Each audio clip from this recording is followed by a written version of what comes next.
വെങ്കലപ്പെരുമയുടെ പേരുകേട്ട മാന്നാറിലെ പണിശാലയിൽ തീർത്ത ഭീമൻ മണികൾ ഇനി നാഗാലാൻഡിൽ മുഴങ്ങും.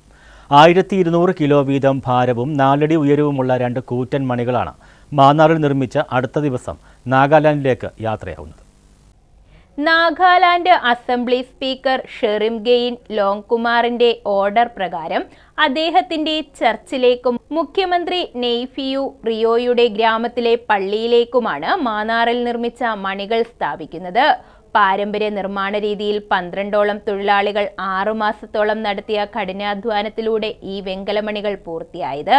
വലിയ കുരിശടയാളവും നാഗാലാൻഡിലെ ഗോത്രഗ്രാമത്തിന്റെ നാമമായ ഉക്മ എന്ന ഇംഗ്ലീഷിലും മണിയിൽ ആലേഖനം ചെയ്തിട്ടുണ്ട്.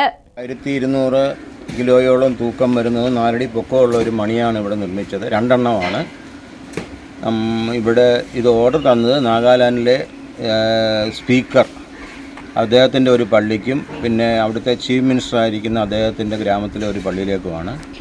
ഏതാണ്ട് ഒരു 6-7 മാസം കൊണ്ടാണ് ഇതിൻ്റെ നിർമ്മാണം പൂർത്തിയായത്. 10-12 തൊഴിലാളികളുടെ നിരന്തരമായ പ്രവർത്തനം കൊണ്ടും അവരുടെ ആ അധ്വാനം കൊണ്ടും ഉണ്ടാക്കിയെടുത്തതാണിത്. ഈ ഞങ്ങളുടെ ഒരു പാരമ്പര്യ വ്യവസായമാണ്. ഏതാണ്ട് ഞങ്ങൾക്ക് 100 കൊല്ലത്തോളം പാരമ്പര്യമുണ്ട്. ഈ ബിസിനസ് ഗ്രാൻഡ് ഫാദറിൻ്റെ കാലം മുതലേ ഉള്ള ഒരു ബിസിനസ്സാണ് ഞങ്ങളുടെ.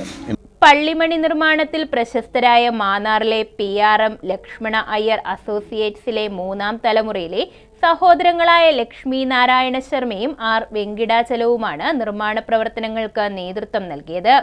ക്രെയിൻ ഉപയോഗിച്ച് ലോറിയിൽ കയറ്റി റോഡ് മാർഗമാണ് കൂറ്റൻ മണികൾ നാഗാലാൻഡിൽ എത്തിക്കുന്നത്.